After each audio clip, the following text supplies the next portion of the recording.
The desperate call, 800 words. The stars above Velari. Prime shone like tiny jewels against the dark canvas of space. For thousands of years, the Velari people had lived in peace on their gentle world, surrounded by endless green forests, crystal clear, rivers and soft blue skies. War was a story for the history books, something ancient scholars spoke of, but none had seen in lifetimes. But on this night, something terrible was coming. Inside the main council chamber, a group of Velari leaders gathered in silence. The room was wide and bright, with tall windows that showed the endless sky. High Elder Voro, a tall silver-skinned alien with wise old eyes, stood near a large display screen. His hands trembled as he watched the signals approaching their planet. "They've breached the outer colonies," a young officer reported, his voice shaking. "The Karnak's war fleet. It's only hours away." A cold silence filled the room. Everyone had heard of the Karnaks, a brutal, merciless species of conquerors who destroyed everything in their path. 12 planets had already fallen to them. Cities turned to ash, people turned to slaves, and entire worlds left lifeless. No one had ever stopped them. No one had even tried. What about the Galactic Council? Another council member asked. High Elder Voro gave a heavy sigh. "We sent out distress calls to every known system, every allied empire, every trading world. No one will come. They are afraid." A few council members hung their heads. Others clenched their fists in anger. The Velari were a peaceful people. Their ships were meant for travel and trade, not for war. Their soldiers had trained for security, not battles. And now, with death floating above them, they were alone. "No," said Elder Voro, his voice firm. "There is one more place." The officers looked up, confused. "A world," Voro continued, tapping the screen to zoom out the star map. He moved the image to a small, isolated system at the edge of known space. The label read Earth. Whispers filled the room. "Earth? But isn't that a death world? I thought no one survived there. I thought it was a myth." Voro nodded slowly. "It is real. The records are ancient, but the stories speak of a race called humans. Beings who survived in impossible conditions. Storms that could crush cities. Beasts that could tear ships apart. A world so deadly the galaxy marked it forbidden. And yet they thrived." The younger officers exchanged uneasy looks. Calling Deathworlders for help was madness. What kind of people could survive a planet like that? "We have no choice," Voro said. "If the Karnaks take our world, they will not stop. More planets will fall. Perhaps one day, even the core worlds of the Council. We must try. But will they even answer us?" A council member asked. Voro stared at the screen, his voice a low whisper. "We can only hope." Within minutes, a transmission was prepared. A simple message, carrying the plea of an entire people. The Velari sent their signal into the cold, endless dark. "To the people of Earth, we beg you. Help us. Our world will fall. Our people will die. You are our last hope." Then they waited. Time passed like a slow, cruel wind. Every minute felt like an hour. Outside, the night sky remained peaceful, but they all knew it was a lie. Death was on its way. After 2 hours of silence, many began to lose hope. Some council members wept quietly. Others left to be with their families. High Elder Voro stood alone at the window, staring at the stars. He thought of the old stories. The terrifying humans, fierce and wild, who were said to wrestle monsters with bare hands and survive the deadliest storms. Could such beings truly still exist? A sudden noise filled the chamber. Ping. The communications console flashed. An incoming message. Not from the Council, not from any empire. From Earth. Gasps filled the room. Open it, Voro ordered. The message was audio only. No image, just a voice. A deep, calm, confident voice. Message received? Stand by. A shiver ran through every Velari in the room. The voice spoke with no fear, no hesitation. It sounded almost amused. Elder Voro felt his heart pound. For the first time since the invasion began, there was a spark of hope. The humans had heard their call. He turned to his council. Prepare the landing zones. Ready the last defenses. And pray to whatever gods you believe in. Outside, the night sky remained silent, but deep in space, far beyond the Velari's reach, a fleet was moving. Deathworlders were coming. Enter the Deathworlders. 800 words. Far across the stars, beyond the reach of the great galactic empires, there was a planet the universe tried to forget. Its name was Earth. For centuries, star maps had marked Earth with a single simple word: Deathworld. A place too dangerous, too wild, and too unpredictable for ordinary beings. The air itself could kill. The oceans carried beasts the size of ships. The forests held creatures with fangs like blades and eyes that glowed in the dark. But for the humans, it was home. Inside a massive underground military station, deep beneath jagged mountains, a figure stood before a glowing screen. His name was Commander Elias Cross, a tall man with a sharp face, rough hands, and eyes like cold steel. The flicker of incoming messages danced across his weathered features. A young officer approached, slightly out of breath. "Sir," she sighed, handing him a datapad. "Distress call from the Velari system." Elias took the pad without a word and read the message. To the people of Earth. "We beg you, help us.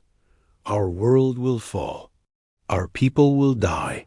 You are our last hope." The room around him was silent, save for the hum of ancient machines and distant thunder rolling over the surface of the world above. He set the pad down, a small grin tugging at the corner of his mouth. "Finally," he muttered, "something worth doing." "Should I alert the Deathworlders, sir?" the officer asked. Elias's grin widened. "Yes, wake them up." Within minutes, alarms blared across the base. In massive halls, warriors stirred from deep rest. Men and women with scarred faces, hardened eyes, and the kind of madness only those born on Earth carried. Some were old, some young, but all were killers. Soldiers, hunters, survivors of a world where death lurked in every shadow. They were known simply as Deathworlders. Inside the armory, a heavy door slid open. Weapons lined the walls, some ancient, forged in old Earth wars, others cobbled together from alien tech and the scrap of long-forgotten battles. Massive rifles, blades longer than a man's arm, and explosives of terrifying power. A soldier named Reed Harlan picked up a serrated axe, running a finger along its edge. "Karnax, huh?" he asked, turning to his squadmate. "Yeah." Other men chuckled. "Big, ugly lizards who think they own the stars." Reed grinned. "They're about to meet the only monsters worse than them." Outside, old warships powered up. Their metal hulls were dented and blackened by centuries of battle. They were not pretty nor sleek like council ships, but they were fast, dangerous, and built to last. Each ship bore a name, painted in crude, bold letters: Iron Vulture, Ravager's Call, Old Widow, and the massive flagship Black Star. Commander Elias stood on the bridge of the Black Star, watching as his fleet formed up in orbit. "Any word from the council?" Elias asked. The comms officer shook his head. "They won't come near this one, sir." Elias snorted. "Figures. Bunch of cowards. Always hiding behind laws and politics. Well, we don't need them." He turned to his crew, raising his voice. "Listen up. The Velari asked for help. No one else is coming. It's us or no one. The Karnaks think they're unstoppable. Let's show them what real monsters look like. A cheer erupted through the bridge dot as the fleet prepared for departure. Velari sensors finally picked up the approaching Deathworlder ships. Their scanners struggled to read the ancient vessels. The readings, jumping between dangerously unstable and completely unknown. Inside the Velari capital, panic mixed with confusion. Are those the humans? An officer whispered. They look terrifying. High Elder Voro stood by the observation window, watching the sky as the human ships entered the system. They didn't travel in neat formations. They didn't broadcast friendly signals. Their ships moved like wolves, wild, untamed, and hungry for a fight. One young Velari turned to his commander. They look like death itself. And then, without warning, a message came through from Commander Elias Cross, Deathworlder Fleet, to Velari Prime Defense Command. Hold your ground. We'll handle this. The message was short. No formal greeting, no ranks, no council protocols. Just raw, simple words. But to the Velari, it was enough. For the first time, fear began to shift into something else. Hope. As the Deathworlder fleet moved closer to the Karnak's invasion force. One thing became clear to everyone watching. The monsters of Earth had arrived. Asterisk. First clash, 800 words. The sky above Velari Prime was no longer calm. The stars that once sparkled with peace now burned with the light of war. Far beyond the planet's orbit, the Karnak's invasion fleet arrived. Their ships were massive and dark, shaped like giant armored beasts. Each vessel bristled with weapons, heavy cannons, and jagged spikes. The largest among them, the Blood Maw, led the way, a ship so big it could swallow cities whole. On the bridge of the Blood Maw, Warlord Krizak growled as he looked at the planet below. Pathetic, he hissed. Another weak world to crush. A Karnax officer stepped forward. No resistance detected, my lord. Their defense lines are already failing. Begin the assault, Krizak ordered. Leave no survivors. As the Karnax ships prepared to fire, a sharp alarm echoed through their control deck. Unidentified. Ships approaching, shouted a sensor operator. What? Krizak snarled. On the main screen, dozens of strange, old-looking warships appeared out of hyperspace. Their metal was scarred, their designs rough, and their signals unreadable. But something about them felt dangerous, like wild animals about to strike. Krizak squinted. Who dares? A message came through, audio only. To the Karnax fleet, you've picked the wrong planet. The voice was cold, calm, and filled with something the Karnax rarely heard. Confidence. Krizak's eyes narrowed. Who speaks? Commander Elias Cross, Deathworlder Fleet. For the first time in years, the Karnax warlord hesitated. Deathworlders? One officer whispered. I thought they were just old war stories. They're very real, another. Growled without waiting for further orders. The Deathworlder ships charged. The Black Star, leading the assault, opened fire. Bright streams of plasma and heavy shells tore through the void. The human ships didn't fight like anyone else. They didn't follow neat formations or careful tactics. They attacked like predators, fast, brutal, and fearless. Karnax vessels tried to respond, but their shots missed. The Deathworlder pilots flew their ships dangerously close to enemy fire, dodging between blasts with reckless skill. On the surface of Velari Prime, the people watched the battle unfold on giant screens. In the city square, fear and disbelief filled the air.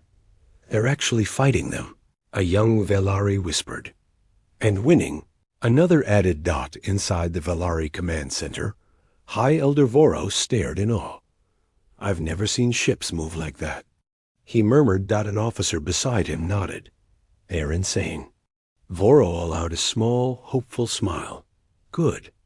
In the heart of the battle, Elias Cross stood at the command deck of the Black Star, issuing orders. "Target their command ship," he barked.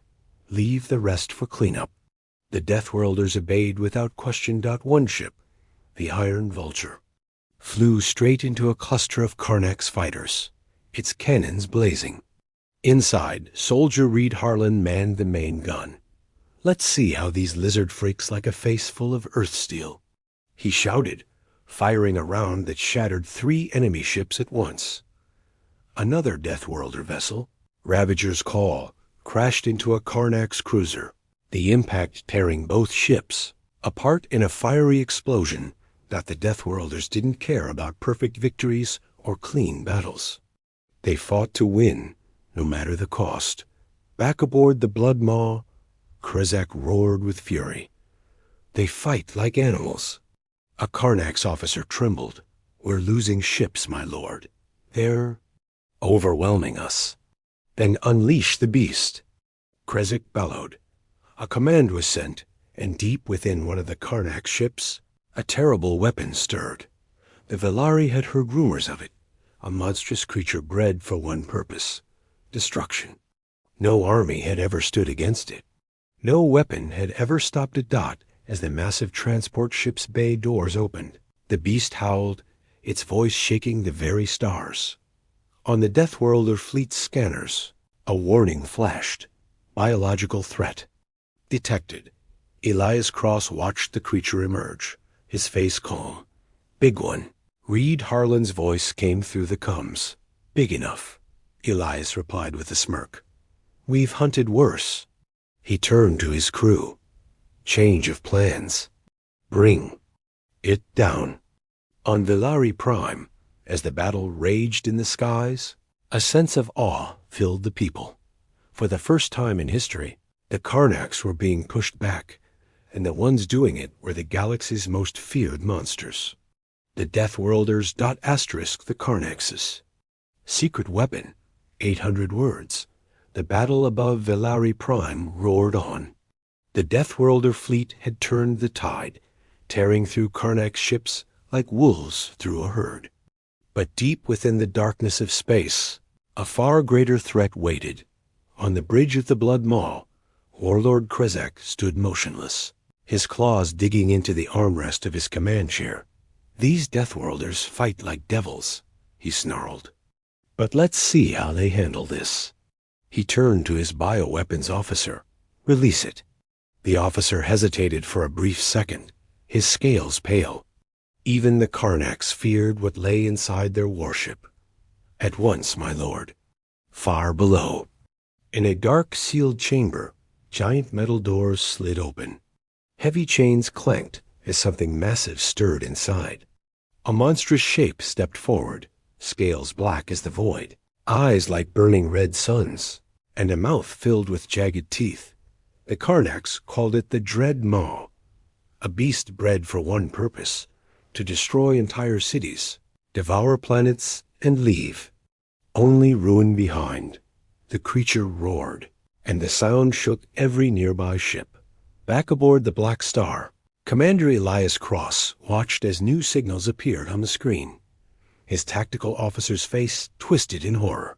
"Sir, it's a biological weapon. Size. It's bigger than anything we've ever recorded." Elias simply leaned forward, eyes narrowing. "Good," the younger officer blinked. "Good, sir?" Elias grinned.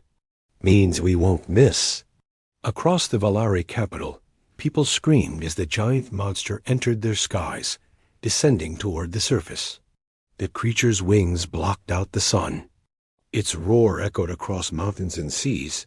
Got inside the Velari council chamber. High Elder Voro stared at the sight, his face pale. What is that?" One of the scientists answered in a broken voice. "It eats cities, Elder. We have no weapons to stop it." Panic spread through the room. Velari citizens gathered in temples, families huddled in shelters, and many simply stared up at the monster with tears in their eyes. Hope began to crumble, but not for the Deathworlders. On the surface, Units of Deathworlder soldiers had already landed. They didn't run. They didn't hide. They loaded their weapons, checked their blades, and looked up at the sky with wide grins. Finally, Reed Harlan muttered, adjusting his axe. A proper fight. Elias's voice came through their combs. Listen up. That thing's too big to take head on. So we're going to do this the Deathworlder way. A rough cheer echoed through the radios. The plan was simple, reckless and insane. Exactly the kind of plan Earth soldiers loved. Lure the beast into a canyon. Trap it. Blow it to hell. The Deathworlders moved fast, riding scavenged Karnaks. Hoverbikes, firing at the creature, taunting it.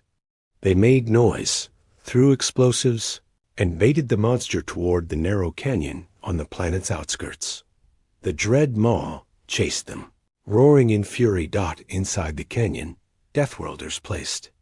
Massive charges, a mix of plasma bombs, old nuclear warheads, and unstable matter cores pulled from wrecked ships. It was a dangerous, unstable pile of explosives. A young Deathworlder engineer named Casey then wiped sweat from her brow as she finished rigging the last charge. This thing's gonna blow half the canyon sky high. Sir, she reported. Perfect, Elias replied. Now get clear. As the Deathworlders sped out of the canyon, the dread maw thundered after them. Its huge claws ripped through stone, its breath turning metal to slag. Reed Harlan looked back at the beast and laughed. I think it's mad, boss. Good. Elias answered. Let's make it worse. At the last moment, Elias himself stood at the canyon's edge, firing a heavy plasma rifle into the creature's face. Come on, Hubley. You think you're scary?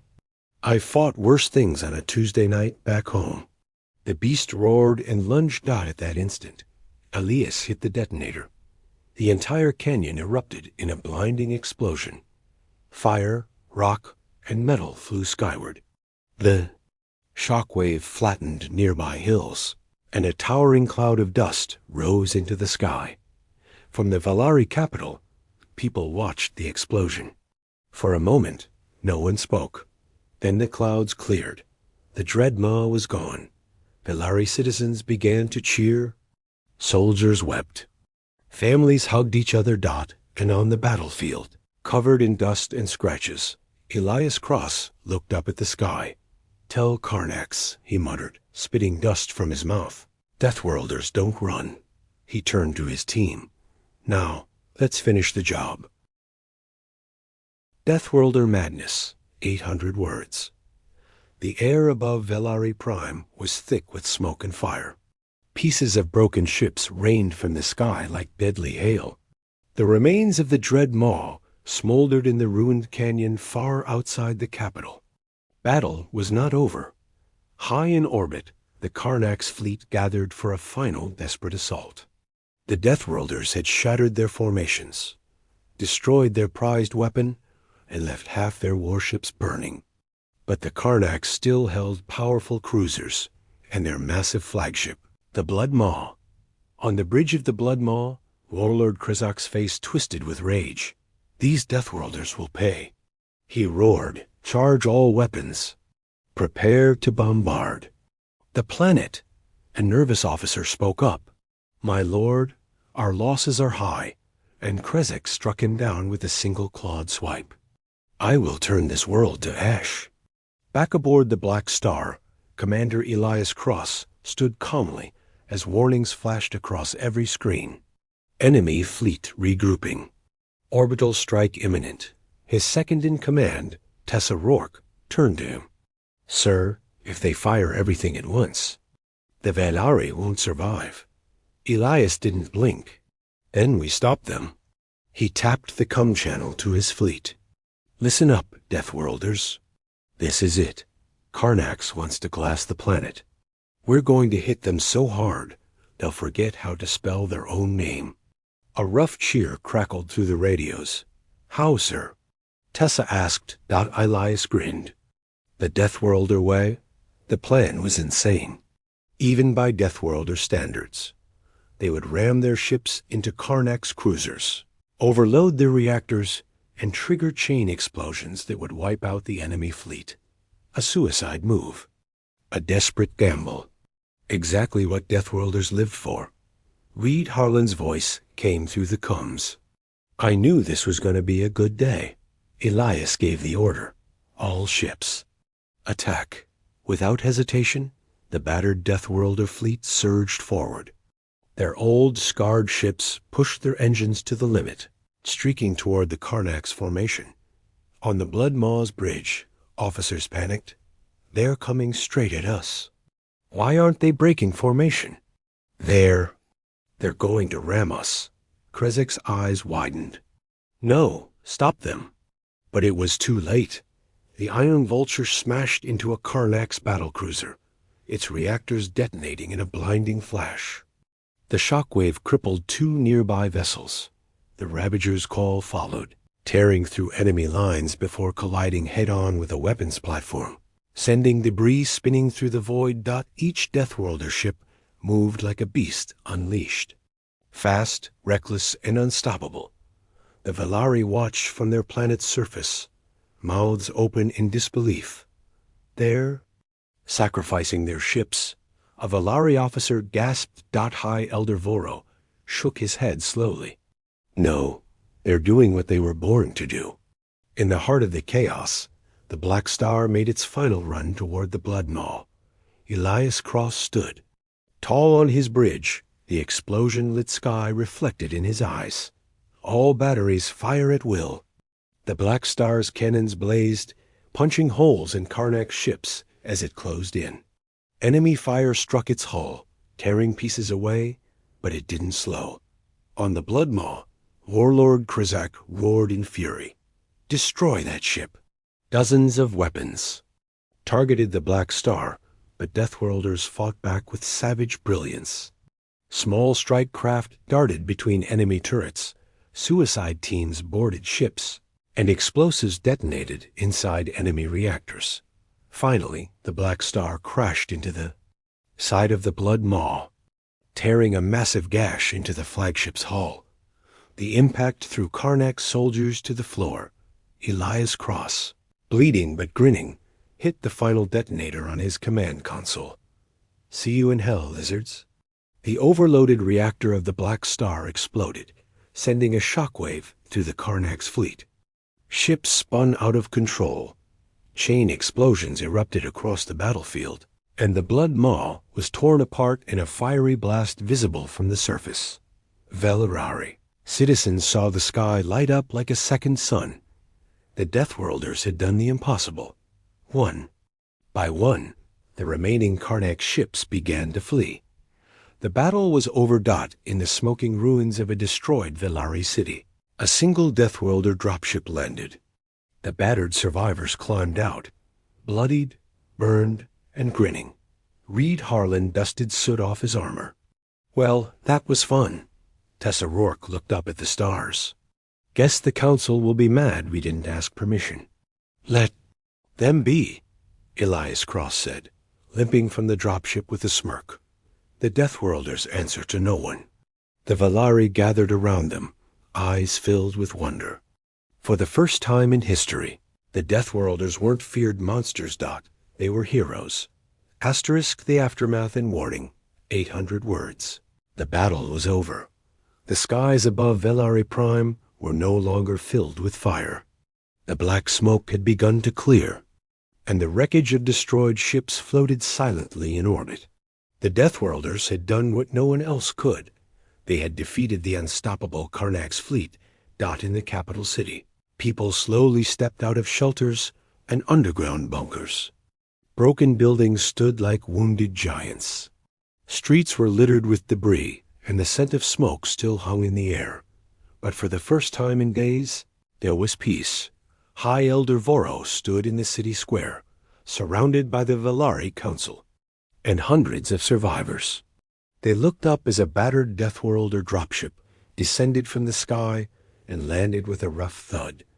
The hatch opened, and Commander Elias Cross stepped out, limping slightly, but with the same sharp, fearless look.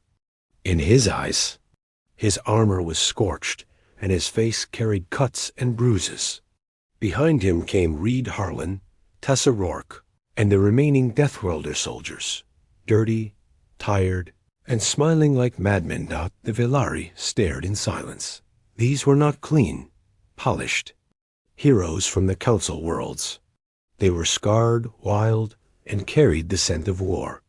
And yet, without them, Velari Prime would have fallen. High Elder Voro stepped forward and spoke in a clear, strong voice. On behalf of my people and the future of this world, we thank you, Deathworlders. You have saved us. Elias Cross gave a small shrug. It was a good fight. A Velari officer hesitated, then stepped closer. We would offer you medals, titles, and treasures if you'd accept them. Reed Harlan laughed. What would we even do with medals? Can't eat them. Elias smirked. Keep your treasures. You'll need them to rebuild your world. Voro's voice softened. Then, at least, stay. Become our allies. Teach us your ways. Help us prepare so this never happens again. Elias's expression grew serious. He looked out over the broken city, the wounded, the frightened children hiding behind their families. You don't need us hanging around, he said quietly. Our kind were not made for places like this. But why? A young Velari girl asked, stepping forward. Aren't you heroes now? For a moment, Elias was silent. Then he knelt before the girl, a faint smile on his face. We're not heroes, kid. We're Deathworlders. We go where no one else dares. We fight the monsters no one else can. And when the job's done, we disappear. He stood, turning back to Voro. But remember this, if the Karnax or anyone else ever comes back, if your world stands at the edge of death again. He tapped the cum on his wrist and pointed to the sky, where a few Deathworlder ships still floated. Send a message, and we'll come. The Deathworlders made their way to their dropships. The Velari people watched in silence as the scarred warriors prepared to leave. Before boarding, Elias gave one final glance to High Elder Voro. Next time, he said with a grin, don't wait so long to call. Voro gave a small bow. We won't. As the dropships lifted into the sky, the people of Velari cheered, not just for victory, but for the strange, savage warriors who had fought like madmen to save a world, not their own. In the following days, the Velari recorded every detail of the battle in their archives.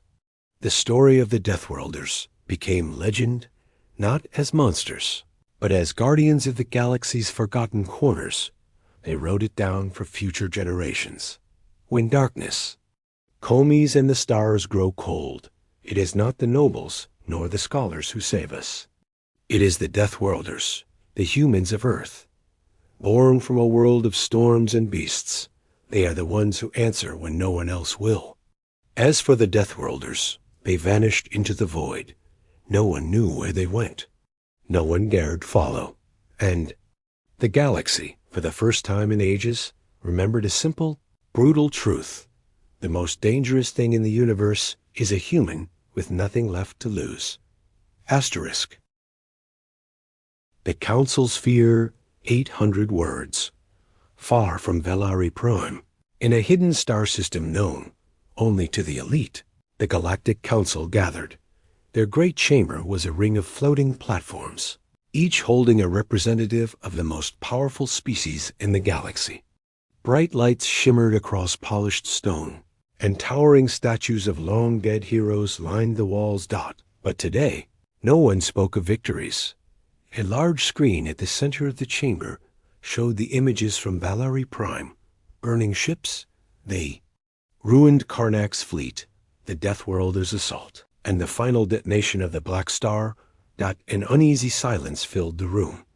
High Chancellor Drenvok, a pale, four-eyed being, finally broke the silence. They destroyed the Karnax armada, with relic ships and madmen. A thin, feathered counselor of the Averin species shivered.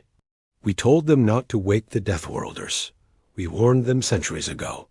A representative from the Zern Syndicate spoke, his voice like gravel.